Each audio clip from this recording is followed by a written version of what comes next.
Join us this week as we descend into the darker side of human nature and uncover the shadows that dwell in the unknown. From chilling true crime and gruesome murders to spine-tingling paranormal encounters that defy explanation, we're peeling back the curtain on things that go bump in the night. So grab a flashlight and maybe a blanket, because you're listening to The Guilty and the Ghostly.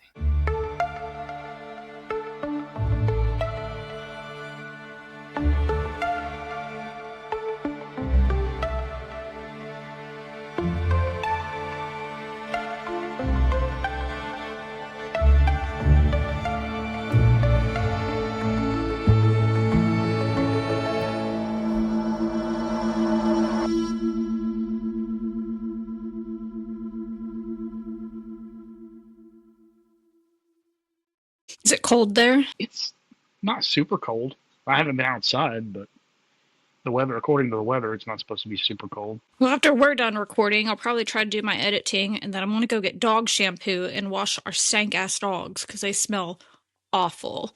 Well, I bet. And then get the house cleaned up and clean out the car. I need to go get, like, some cereal and a few things, so that's my day for today. Sounds like a normal weekend. Yeah, For those of you that don't know, I'm out of town. We've switched roles. Yeah. You're the one that's gone. This time I'm gone, you're right. I've gone to Ohio. Are you going to try to do any... Things. I'm trying to get it... I was moving over. Quit yelling at me. I was trying to get comfortable. I was trying to start. You can still start. I did. I know. We're still going. And then you wouldn't quit messing with stuff. Old My bad. ADHD over there. It happens. I feel claustrophobic. There we go. So you have a full day of stuff, huh? Yeah, me and the kids. Jackson finished his game last night. They made it to playoffs and got knocked out on the first round, but they played a good game. He had a good tackle, got some plays in, and then they lined up all the boys, and all the moms got to tackle the boys onto a pad. At first, he was upset because his friend got hurt again. I don't remember if we mentioned it on the podcast, but a couple of games ago, one of the players got seriously injured to the point to where they even had to air flight him out. Luckily, he was okay. It was just a lot of swelling and bruising. And I think last night was the first game back, and he got hit again pretty hard and went down. I don't have any details, like if he went unconscious or anything, but they ended up taking him by ambulance. Same kid. But they made an announcement at the game last night that he was alert, he was okay. They were taking him by ambulance just as a precaution because he was hurt so bad before. So it's scary as a mom, you know, when they're little, they don't hit as hard, they don't get hurt as bad, but this year was really bad for injuries, and it scares you, especially with ours being so small and he's up against these big guys. It's just, you never want to see a kid go down. It's scary. Yeah. And his biggest problem is that he's the youngest in his class by far, like right at the cutoff. And then he's also only in 5th grade in the 5th and 6th grade football. So those 6th graders have already gone through a tremendous growth spurt. Yeah, so he's behind all of them. Yeah. But what makes it bad is he doesn't know that. He doesn't see him as being... Don't tell him he's smaller than these kids. He doesn't... I don't know, and he doesn't act like it either. He's like a little chihuahua amongst a group of pit bulls. And then he's used to it because he's got his 2 older sisters that bully him. So yep. Tilt your camera down a little bit more. The funny thing is that he's so much smaller than everybody, yet he can outrun most of those kids. That's what happened last night. This kid was huge. Like, he was bigger than most of the kids on. He was probably, I'll cut the name out, but probably similar in size to... I mean, the kid was big. And he was running to the end zone. That it was a kickoff return, and kid caught it. He was running. Nobody was stopping him. And then here comes our little guy, cuts across the field and just books it and takes him out and tackles him right at... He ended up tackling him out of bounds, but I mean, he took him down. He didn't just knock him out of bounds. He took him down. And of course, I didn't record it because there was a mix-up on that. They accidentally put 10 boys on the field. They're supposed to have 11. So last minute, they're like, Phillips, get out there. And I mean, he's running to his spot as fast as he can. He's not even fully in his spot when they kick it because they're running out of time. And so I didn't get any of it on video. And then May had a good tournament. She played with her travel team. They won their first one. It was cold. They fought hard. They did really good, but we didn't. It didn't turn out like we'd hoped. But they every tournament they're doing better, and you can see it with the girls. They're playing better. They're communicating better. So I'm Yeah. excited to see where it goes. And there's always that every year that we've switched her to a different team, there's always that first year that all the girls play together and they got to learn each other's habits. Hmm. And it seems like once they've gotten over that first year together and they grow as a team, they start clicking. Things start making the plays just start making more sense to them, and they Hmm. just start making plays and they turn into an amazing team almost every single time. Yeah. And it's just that camaraderie that I miss when I was playing Yeah. sports. Yeah. It's fun. It's fun watching these babies do what they love to do. When we're not doing spooky things, that's what you can find us out of field, whether it's football, softball, volleyball, cheer, Yeah, anything. Our yeah. kids keep us busy, but We typically only have one, maybe two nights at the most where we're not doing something. yeah. Which is, I guess, kind of why we're doing a part two. So we recorded part one while I was out of town. We originally were going to try to make it a one part. Josh and I recorded the second part that we are going to loop in, and it didn't pick up the audio. But we have new internet, so we'll see how it goes. Maybe so far it seems to be working good. And then he had to go out of town Sunday, so we couldn't record again before he had to leave. So we're like, you know what? We'll just have two kind of short episodes. So I know they've been shorter than the ones that we've been doing, but it's worth it. It's been fun. We've got a good one coming up next week. I think next week's going to be a long one, so we'll make up for it next week. So with that being said, are you ready to go into part two? Almost. Don't we have some exciting news? What? Our sponsor? Well, not yet, because I want to get the product so we can have it. Doesn't mean we can't plug them. I guess I don't even know. Is it Doobie or Dubby? I'm not sure. I'll have to I look. think I looked at the website and I listened to their commercial that they had, and I'm pretty sure it's Dubby. That's what I thought they've so. been calling it, yeah. But Yeah, it's so pretty cool that we picked that up. yeah. So we'll have more information. We have a sponsor coming, Dubby. It's an energy drink, no sugar, no I think then no artificial flavors. We're gonna try it. We want to try it before we actually promote it. Make sure it's good. Make sure we like it. We don't want to promote anything that we wouldn't use ourselves. So we've got some stuff coming, and maybe you guys, if we like it, you'll get to see some of it. You'll get to try it. Yeah, So and yeah. we need energy. Yeah, no kidding. There's a lot of cool things in the works that we've been trying to get on, and that's one of them. Yeah, couldn't do it without viewers, so make sure you Yeah. guys are liking and sharing and supporting us. We appreciate all of it. I didn't realize some people have reached out, like even personal to us that we know, and said, hey, I listened to the podcast. And I was like, whoa, like your nephew Dalton. I was like, I had no idea he would listen to it, so it's kind of Hmm. cool. Yeah. Shout out to Dalton. Shout out, Dalton. Can't wait to see you guys on Thanksgiving. Yep, we'll be down or up, I guess, for Thanksgiving. So now we can get into the part two, maybe. Maybe. So last week we kind of gave a brief history of Fredonia, which is where I was staying at in Nacogdoches, Texas, the oldest town in Texas. I've stayed there many a times. I absolutely love that hotel. They've redone it. Obviously, they've updated it, but they really kept the original feel to it. And I think when we left off last week, I was going to do some talking and seeing if I could do any investigating while I was there, and it didn't quite turn out like I had hoped, but some interesting things. So I went to the hotel desk and I was asking the two ladies that were working the front desk if they had heard about it, what we did, that we had a podcast, and they were down for it. They're like, yes, let me do some talking. They did say that there had been a lot of turnover recently, so a lot of newer people were working, so she wasn't sure how many have actually had experiences. And so she's like, let me see what I can find. I said, okay, great. So stop by the next day. I was actually walking. I didn't even stop by. You have to walk by the front desk to go to the area that I was working. And she said, hey, I've got some information for you. So I kind of walked over there real quick. She talked to a couple of the maids, and they did have some accounts about floors 2 and floor 6, which are the more notably haunted floors.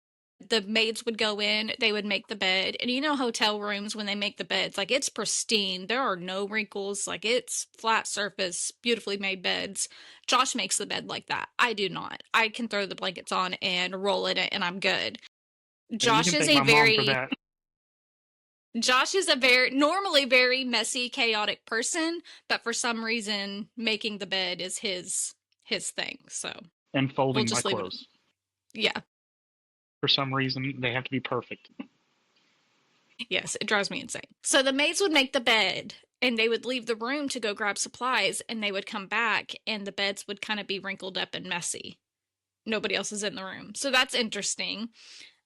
Another one had told that she again was in the hallway doing some things and she seen two people speed walking, running down the hallway, and she's like, is everything okay? And they said no, like we keep hearing footsteps behind us, but there is nobody behind us. Like it keeps following us and it shows up randomly and we don't know what it is. So that's kind of spooky. That's kind of interesting. Then she said that oftentimes, let me back up. So I had my coworker standing with me. Shout out to Michelle if she listens. And she was kind of listening, and she said the hotel worker said the maids would go into the room and they would just be cleaning and doing what they need to do. And if the TV is on, sometimes it will turn off. Or vice versa. Sometimes it'll be off and it will randomly turn on. And they can't explain it. It randomly happens. And Michelle just kind of looked at me and goes, are you kidding? And the front desk lady was like, no, that's a pretty common occurrence here. And Michelle goes, okay. Well, last night I was laying in my bed watching TV and my TV just turned off. She said, I didn't really think about it. I was fixing to go to sleep anyway, so I just kind of, whatever, figured it was the timer turning it off. And just a few minutes later, it randomly turned on by itself. And I was like, what? And so we waited till the next night about the same time to see if it's because sometimes they have those timers on those TVs. She just wanted to see if it would do it. It didn't do it. It did not turn off and it did not do anything else the whole time she was there. So I may not have had an experience this time, but my coworker, Michelle, she might have had a little something happen. I even tried to do a little bit of investigating. I went out to the hallway, floor 2. Oh, well, I guess I kind of did have something weird with the elevator. So I was on floor 3, and that's another common occurrence is the elevator will randomly go to a weird floor, open the doors, and nobody's there, even though you didn't click it. And I actually had that happen. I was on floor 3, went down to pushed to floor 2 to go down and investigate that floor. Floor 2 was lit up. It went down. It went down past floor 2, and I was like, well, that's weird. I figured somebody at the lobby needed to go up, and maybe it just overrode it or whatever. Made it to floor 1, doors open, nobody's there. And it's like in the middle of the night at this point. Like, I say middle of the night. It was probably about 10 o'clock. Nobody was on the floor. Nobody had pushed the button. The button wasn't even lit up for the lobby. And then the doors closed, and it took me back to floor 2. And then when I stepped out on the elevator, right in that section is where it's supposedly a lot of occurrences will happen. When you walk off on the elevator, it's a short little hallway and there's a mirror right across the hall, and there's like a linen closet, the mirror, and then if you take a right, it's the long hallways to go to the rooms, or you can take a left and go to the stairwell. Well, I kind of hung out in the hallway for a little bit, but there was a lot of people moving around, talking, shutting doors, so I was like, well, that's not great for audio. But one thing that was weird is all of a sudden I got a huge, strong smell of like a musty floral scent, and I could not pinpoint where it was coming from. So that was a little strange. And again, that is one of the experiences. A lot of times you would get that smell. So I was like, you know what? I'll just go to the stairwell and do some investigating. Maybe it'll be a little bit quieter. Not as many people are coming in and out. So I set up my equipment, sat on the stairs, put my little EVP detector behind me, and started, just asking questions. And what do you know, as soon as I was like, I'm here to see if anybody wants to talk to me, the door opens, and there's an older gentleman staring at me, videoing myself with an EVP detector behind me, talking to myself. He just kind of side-eyed me and kept walking. I was like, all right, this is embarrassing. But again, that hotel was fully booked for the event that I was at, so there was so much traffic, even in the stairwell, that I just had to give up. It just wasn't quiet enough. We'll have to go back another time when it's not so busy and see if we can actually do some investigating. So there's just interesting things that had happened while I was there, and kind of adds a little bit of credence, I think, to some of the tales. I think so too. And it's funny that you mentioned the TV thing. One of my coworkers, while we're here in Ohio training, actually mentioned to me the other day that he was laying in bed watching TV, and all of a sudden his TV shut off. And it's basically the exact same occurrence that your coworker had. It shut off, and then a few minutes later it turned back on. And he said it's happened a couple of times since we've been here, but not every single day. So he didn't think that it was the timer either.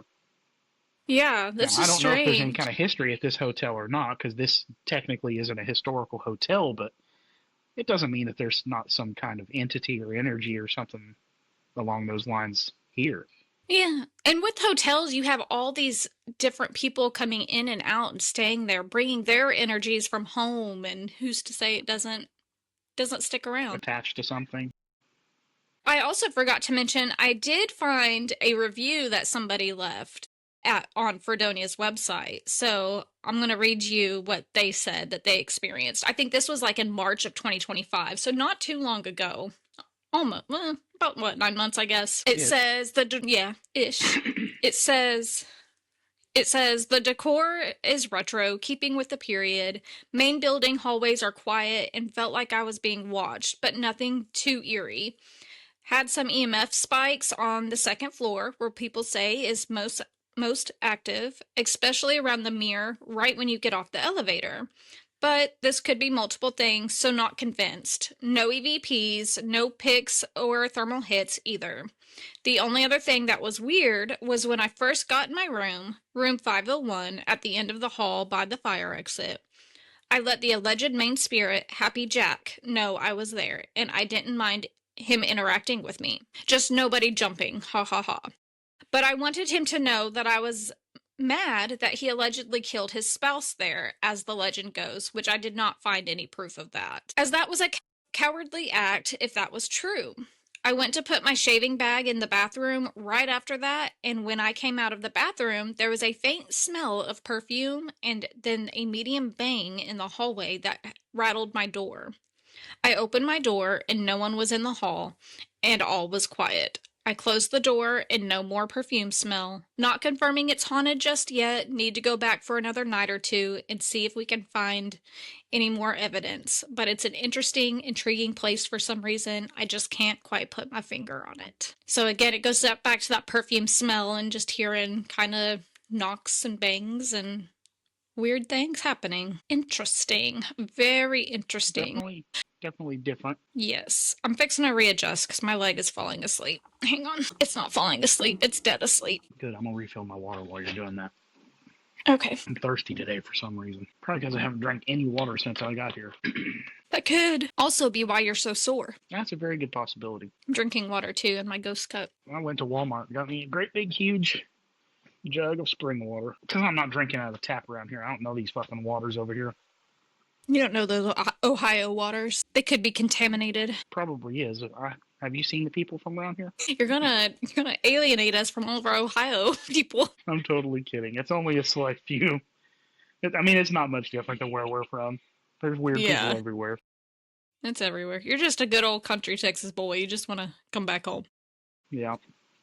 Yeah, I'm ready to be back home. So since I found that stuff, I figured it'd be interesting to go and see what other haunted places are in Nacogdoches, because it is the oldest town in Texas. There's got to be more things. And I found kind of a cool website. It's called hauntedplaces.org. And it actually, you can put in the area you're looking at, and it brings up all of the supposed haunted places in the area that you're looking for. One of them was the Sterne-Hoya house, standing quietly at 211 South Lenana Street. I'm not sure. Lenana. We're going to have to start looking these names up. I know. I did this last night while I was in bed, and between you texting me saying, "Are you done yet? Are you done yet?" And then May came in there and said, "Can you trim my hair?" So I had to go trim her hair. And then Jackson was like elbowing me and sitting on top of me while we were trying to watch YouTube, and I was trying to do this. So I was a little busy, okay? A little busy. No excuse. Anyways, oh hush. It's a quiet two-story house with green shutters. It doesn't look like much from the outside, but this house has been a witness to nearly 2 centuries of Texas history. This home that has hosted heroes, harbored secrets, and according to local lore, still echoes with the presence of those long gone. 1830, Texas wasn't even Texas yet, and it was actually still part of Mexico. Settlers, they started pouring in, they were chasing new opportunities, a fresh start, and among them was a gentleman named Adolphus Stern, a German Jewish immigrant who came to Texas with an ambition to, I guess, kind of look for better opportunities than where he came from. Mm-hmm. He was educated, charming, and politically connected. He quickly became a merchant and a banker and a key supporter of the movement that would eventually make Texas independent. He built his home in Nacogdoches, a simple and elegant structure made of timber, painted white with a dog trot design that led the summer breeze. I love those houses that they're built for the breezes to actually go through because they didn't have air conditioning. So the breezes come through.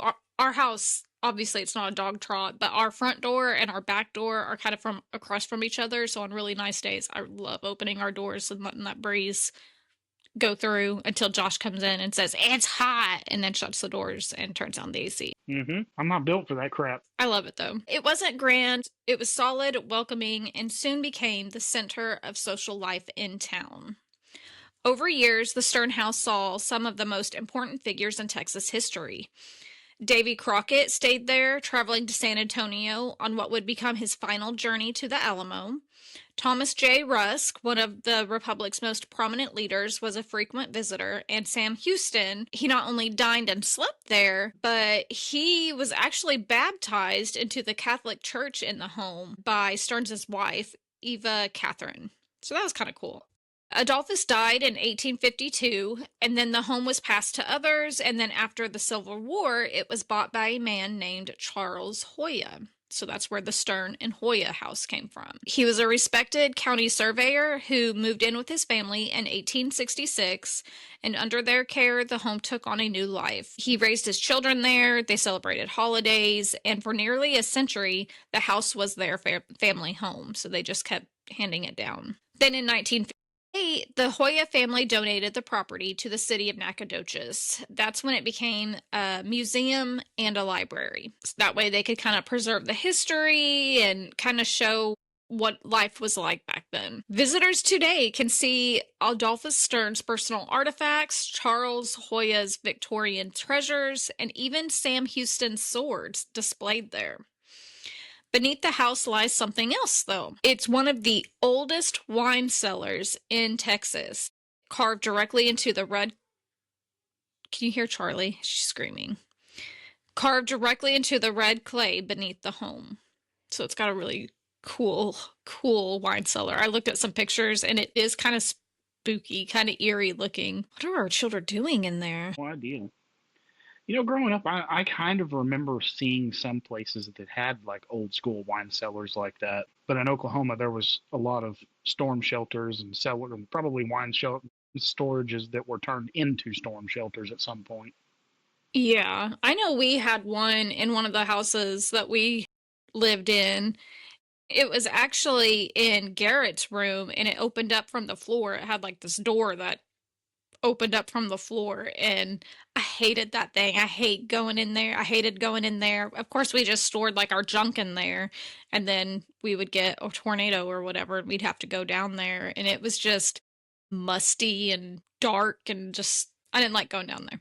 Yeah. For years, whispers have followed the Sterne-Hoya house. Visitors and caretakers have described the sensations that they just couldn't quite explain. One of the most famous accounts comes from a former housekeeper. A woman who worked in the museum years ago told her friends and later recounted to paranormal enthusiasts about her unsettling experiences inside the house. She said that one afternoon, while cleaning the attic, she felt a gentle pressure all around her. almost like invisible hands softly holding her in place. The air grew thick, and she said it wasn't frightening, but it almost felt like a warm and an affectionate embrace almost. She said it kind of felt like somebody was happy she's there. But again, if the Hoya house was in their Hoya family for so long and they see a caretaker loving and caring for the house that they loved, I could imagine they were happy to see somebody. Yeah. And it's weird that you say that, because a lot of the accounts that I've heard, people say that the air feels heavy. Mm-hmm. So, I mean, that kind of coincides with a lot of other stories. Yeah. But the feeling didn't fade. It grew stronger, pressing on her chest until she almost felt dizzy, as if the room itself were spinning. She then dropped what she was doing and she stumbled down the narrow stairs, breathless and shaken. When she looked back up toward the attic door, she said she saw almost a shimmer. Like it almost looked like heat waves that are over the roads in the Texas heat. You know how it has that kind of glare, I guess. That's basically what it looked like when she looked up there. After that, she refused to go back upstairs, telling workers simply, whoever's up there, they're happy. They just don't want to be alone. And again, if you're not used to it or you're overtaken by this feeling, I can imagine it being a little overwhelming and kind of like, whoa, pump the brakes. I'm not a hugger. That's too much, too soon. Well, the attic, according to most who have worked there, carries a peaceful but undeniable energy. Some visitors say they feel watched but not threatened. Others have reported the faint scent of pipe tobacco drifting from that direction, even though no one has smoked in the house for decades. But I will say with that, if a room has been smoked in for years, the wood and everything else will absorb that tobacco smoke, and you wouldn't think it would hold on to that, but it does. Just like when we went to the Biltmore and we got to tour the tobacco room, nobody has smoked in there for years either, but you could still smell a faint smell of tobacco smoke. It just clings to everything. Now, the cellar is a different story, or the wine cellar. Unlike the attic's warmth, the cellar has long been described as cold and heavy. People say the air feels thick, that there's a strange sense of dread when you step inside. Some feel it's the weight of history pressing down, but others think it might be something else entirely. The same housekeeper that had the experience in the attic said that she would never linger in the cellar for long. She said it doesn't like me. Like she could just feel it, and she said whatever it was did not like her being in the cellar. So is this place open to the public at all? It's not. I think I mentioned it in just a few sentences. It's closed right now. Okay. Was it ever open to the public? Yeah, because it was a museum and library, so people could go look at all the artifacts and stuff. So yeah, maybe they'll open it again. Maybe they're updating it or something. I don't know. I wonder if we could find some information to figure out who owns it now and see if maybe we could do like a paranormal investigation. Yeah, that'd be cool. That'd be fun. I'm not doing it by myself. No, it should be where all four of us go. Okay. I'm not going to be the Aaron of Ghost Adventures and y'all send me off into the dark corner by myself or in the basement and be like, okay, here you go. Have fun. Oh, bye. Come on. Where's your sense of adventure? No. No, thank you. Well, locals have speculated about what the cellar might have seen. Some say valuables were hidden there during the Civil War. Others claimed it served as a refuge or hiding place in dangerous times. But none of that has been verified, but the legends persist. And then there's the matter of James Ogilvy, or as some records spell it, it was like Jazz, Jas, Ogilvy. His name appears in Odolph Sterne's diary from around 1840. In it, Sterne mentions that Ogilvy died at his home, though he doesn't say how or why. So in Sterne's diary, he wrote about this gentleman passing away in his home, which is interesting. But that's pretty common back then too, I think, people passing away in homes and just being like, oh, well, Billy Bob died today. We gotta probably do some. Local folklore insists that Ogilvy's death happened inside the Sterne home and that his spirit has never left. Residents have told stories of shadows moving across the parlor, windows at night, or the sound of heavy footsteps pacing upstairs when the museum was locked and empty. A few even claimed to have seen a man in period clothing, his face pale and expression blank, standing in front of the door. Which I wonder if they could go back, like if you've seen it, couldn't you go back and look at old photographs? Surely there's some kind, surely there's some kind of photographs that they could be like, oh yeah, that's him, or that's Stern, or that's one of the Hoya children, or something, you would think. I would think so. Well, over time, the house has earned its place on nearly every haunted Nacogdoches list you can find. Sites like hauntedplaces.org, the True Horror Stories of Texas, and they all kind of repeat the same stories. Happy presence in the attic, but kind of like a hostile presence in the cellar. Even those who don't believe in ghosts admit the house has a strange energy. What makes the story even more intriguing is that the city of Nacogdoches does not advertise the hauntings, so they may not. And that was also kind of part of the hotel I forgot to mention. So after I talked to her about the maids, well, hello, Goose. Did you hear Goose meow? No. He's in here meowing at me. When I was talking to the receptionist at the hotel, and she was kind of telling me I had to get back to my booth because I was working, and I was like, I'll come right back, let me just go check in and do a few things. She's like, okay, cool. So I went to the booth, and I went maybe 15 minutes later to go finish talking to her to get more accounts or see if I could talk to some of the maids. Leave my bagel alone. Goose, stop. He's trying to eat my bagel. When I went back to talk to her, she's like, listen, so my manager overheard me talking to you, and we're not allowed to talk about this anymore, so I can't say anything else. So they shut it down. The manager shut it down.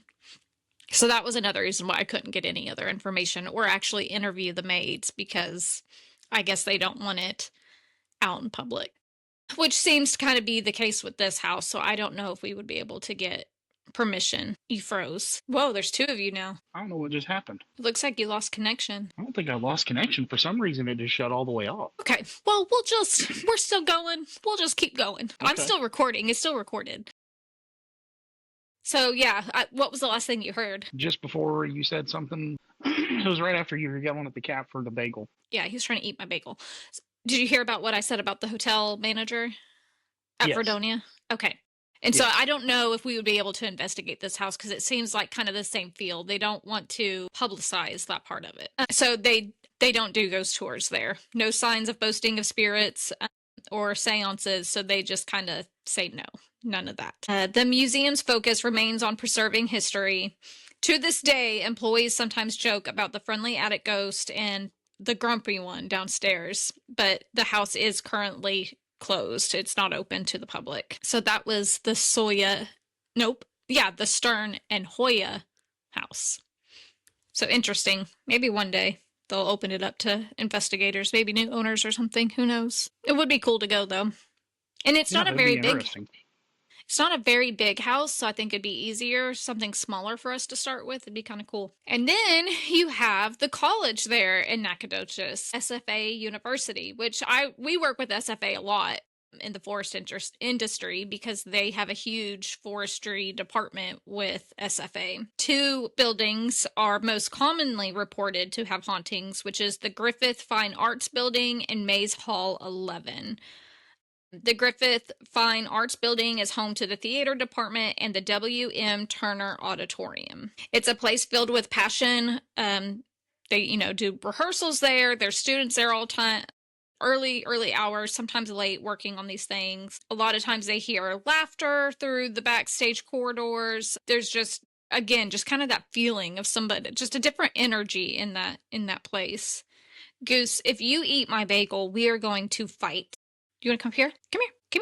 No, you just want my bagel. The ghost that is haunting this auditorium even has a name. Chester. Chester is his name. No one really knows who Chester was or why he lingers. Some believe he's a former student. Others say a stagehand or perhaps even someone who never belonged to the university at all. I also seen some accounts where some thought maybe it was the architect that built it, and I don't know. I mean, I guess unless if he just put all of his energy and love into it, I guess you could be attached to it. What is known for sure is that strange things started happening around the late 1960s, right around the time of a production of Tiny Alice. During one of those rehearsals, a photograph was taken on stage. When it was developed, in the shadows was a face, bright, distinct, and very human, though no one had been standing there, which I was going to go back and look to see if I could find this photo, and I went to sleep, so I did not. I'm going to look once we get off here. If I can find it, I'll post the photo. The photo was examined by Kodak, who confirmed it wasn't a flaw in the film. That's when people really started whispering about this ghost, and he kind of took on this persona, Chester, which again is them giving energy to it. So even if it was just like a little something, if people are acknowledging it and putting their energy into looking at it, it could stir more up.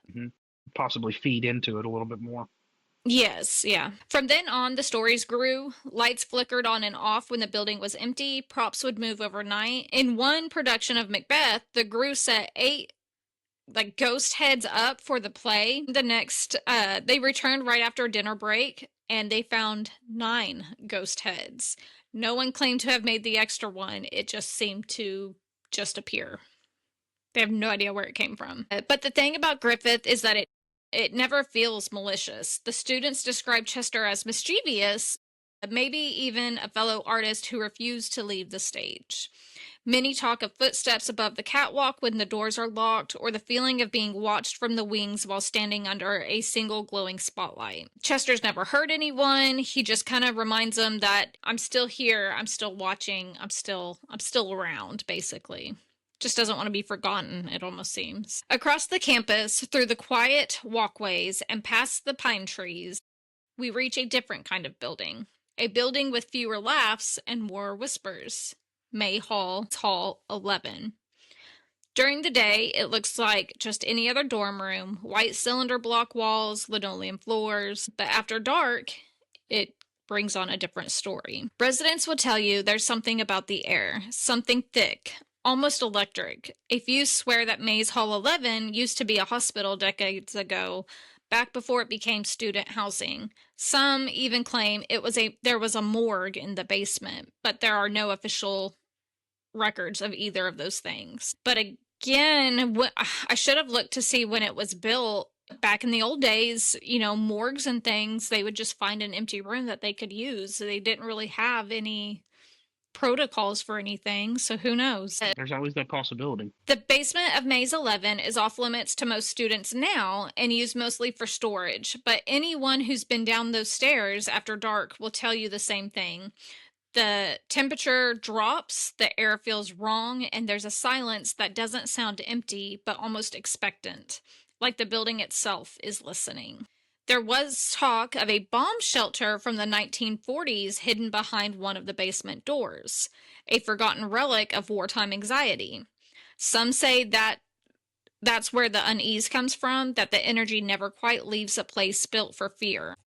There are stories of faint voices echoing through the vents, of shadows that move when no one's there. One former resident described it as, "It's not what you see down there, it's what you feel. Like someone standing behind you, just far enough, and you can't turn around in time." When students move in, they laugh off the stories, but by the end of the semester, many find themselves leaving the lights on and avoiding the stairwell that leads to the basement and steering clear of that one hallway where the floor seems to creak when it's empty.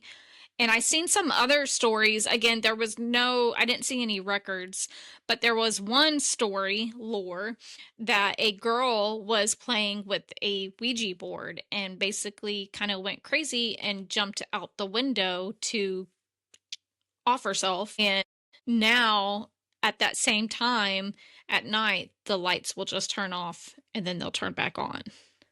It's kind of spooky. Yeah, a little bit. And so those are the hauntings of SFA. Definitely There interesting. You go. There's my book report. Good book report. Thanks. I think it'd be cool to go visit. I mean, again, with it being the oldest town in Texas, there's all kinds of different history there that would be really interesting to learn and yeah. It'd be kind of cool just to go in and interview local people. Yeah. And kind of get their ideas of certain things that they know, because some of those stories may not have made it mainstream and may not be readily available. We may actually find out that there's a lot more to some of this stuff than what we've been able to discover. Oh, yeah. Or some people just don't talk. I mean, they may talk about it, but they don't put it in writing online, or they have experiences, but they don't want to be seen as weird. And so they don't talk Mm-hmm. about it, Yeah, it'd be definitely pretty cool to go check it out. Yeah, I agree. It's right down the road. I always think Nacogdoches is so far from us, and then I make that drive, and I'm like, oh, it wasn't that bad at all. Yeah, it's only what, like 2.5 hours? Not even that. It's like an hour and a half, 2 hours. Yeah. I guess from our old house it was about 2.5 hours.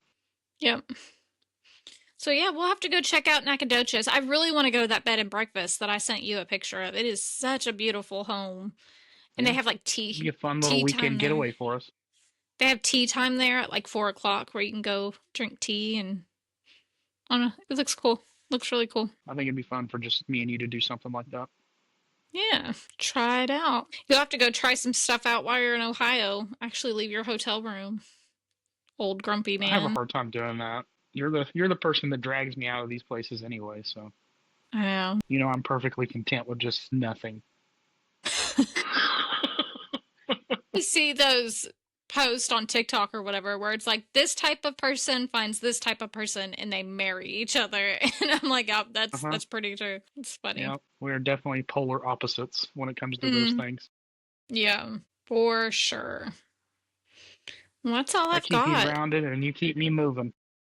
Yeah, pretty much. Balance each other out. That's right. Well, I guess that's it. Thanks for having a little podcast date with me. Of course.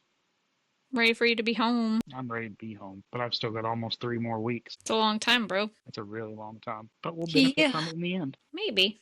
If I don't murder you. I'm too far away for you to murder me. It's giving me time to plan while you're gone. Well, now I have it on video, so you're going to get murdering first degree. Well, I'm already, like, if anything happens to you and they have to, like, look at my computer history or my phone history, I am screwed. Yeah. That's all right. I seen one, Chrissy Teigen, she said something about how she keeps a note in her pocket and it says, if I'm dead, he did it. And she said, he really didn't. He most likely really didn't. But if I die, nobody else is getting him. He's going to sit in jail by himself if I'm not there. I thought that was pretty funny. Pretty funny. Well, I guess. Oh, we did make, I don't remember. It feels like it's been forever since we recorded, but I made a Facebook group instead of a Facebook page where it's a little bit more interactive. So people can go on there and share stories and stuff that they find that they want us to check out or just want us to see. So go comment and share stories with us. You can still email us your listeners' personal accounts to the Guilty and the Ghostly podcast at gmail.com. You can find us on TikTok, Facebook, Instagram, YouTube, all that fun stuff. Go find us and keep commenting. It helps our algorithm. Every little bit helps. Yeah. Get our name out there so we can start going on ghost hunts and we can stick Josh in the room by himself. You're doing that thing. It's because I can't hear you. The truth comes out. You must not be able to hear me a lot. Yeah, there's quite a few times where it just cuts out and there's absolutely no audio on my end. That sucks. So my reaction may be a little funny. You're a funny guy. Funny guy. All right. Well, I guess we'll get off of here if you want to call me. And If I want to call you, I can. Don't give me the option. why? Because you won't? I might not call you. That's rude. Whatever. You call me like 50 times a day. But we talked more this trip than we talked in like 15. I know. Sometimes I'll just put you on my AirPod and start talking. And then, like, I'll just be talking to other people, and then you'll say something randomly, and I'll answer you, and they're like, who are you talking to, you crazy lady? I go, yeah, Josh is in my ear. Yep. Yeah, we'll have 2 to 3 hour long phone conversations like we did when we were young. I know. It's almost like you love me or something. Gross. I'm getting off of here. All right, guys. Well, find us on Spotify, Apple Podcast, all the stuff. Go comment, go share, go like. Help us get our name out there. Hopefully we'll have some more fun things to do. And next week, we have a really good episode coming up. It's a spooky one. I'm ready for it. The other night, I was researching in the car at Jackson's practice, and Addie was sitting in the back seat, and I just kind of had my feet draped over the front seat so I could sit comfortably. And I had my AirPods in and was listening to some recordings of what we're doing, and she like reached under me to grab her charger or something, and I about jumped out of the seat. It scared the absolute shit out of me. That's hilarious. Yeah. She's like, what is wrong with you? I was like, don't do that. And then I made them listen to it, and they're like, what are you doing? So, all right. All right. I suppose it's time to say goodbye. I guess so. We'll see y'all next week. Bye, guys. All right, guys. We'll see you later. Happy haunting.